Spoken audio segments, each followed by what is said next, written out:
कारक के बारे में पढ़ेंगे। कारक क्या होता है, सबसे पहले ये जान लेते हैं। कारक का शाब्दिक अर्थ क्या होता है? करने वाला। करने वाला का मतलब जो क्रिया को पूरी तरीके से करने की भूमिका निभाने वाला होता है, उसे हम कारक कहते हैं।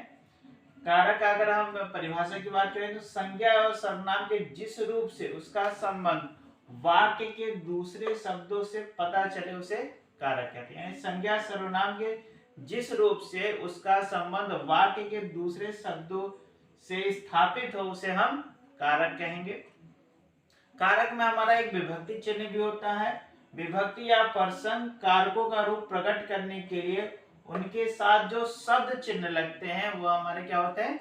विभक्ति होते हैं। हम प्रस्तुत उदाहरण से अच्छे से समझ सकते हैं। देखिए यहाँ पर राम जो है वो एक कर्ता है और यहाँ पर ये खाना खाना आपका एक तरह से कर्म है।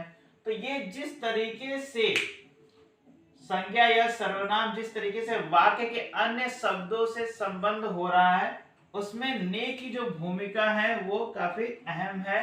और ने ही आपका क्या है? एक तरीके से कर्ता की भूमिका को स्पष्ट कर रहा है, इसलिए यहाँ पे विभक्ति चिन्ह जो है वो ने है। और ये हमारा एक कर्ता कारक है। ये इस वाक्य में कर्ता की प्रधानता है, इसलिए ये कर्ता कारक है।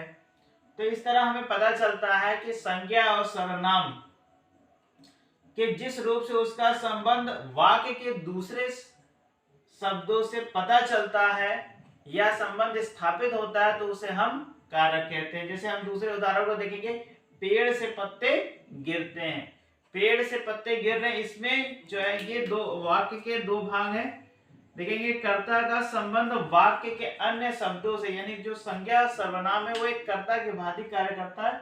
तो इसका संबंध क्रिया के जिस रूप से आपका हो रहा है, भूमिका जो हो रही है उसमें से जो है वो आपका एक विभक्ति चिन्ह की तरह कार्य कर रहा है।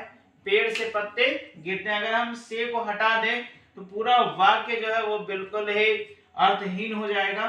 तो पेड़ से पत्ते गिरते हैं, ये जो है वो हमारा अपादान का बहुत ही बढ़िया उदाहरण है। इसमें जो कारक है वो अपादान कारक है और इससे हमें ये पता चलता है कि कोई भी जो कारक है वो वाक्य का प्रमुख तत्व की तरह कार्य करता है, क्योंकि वो एक संबंध स्थापित कर रहा है संज्ञा और सर्वनाम का वाक्य के दूसरे शब्दों से।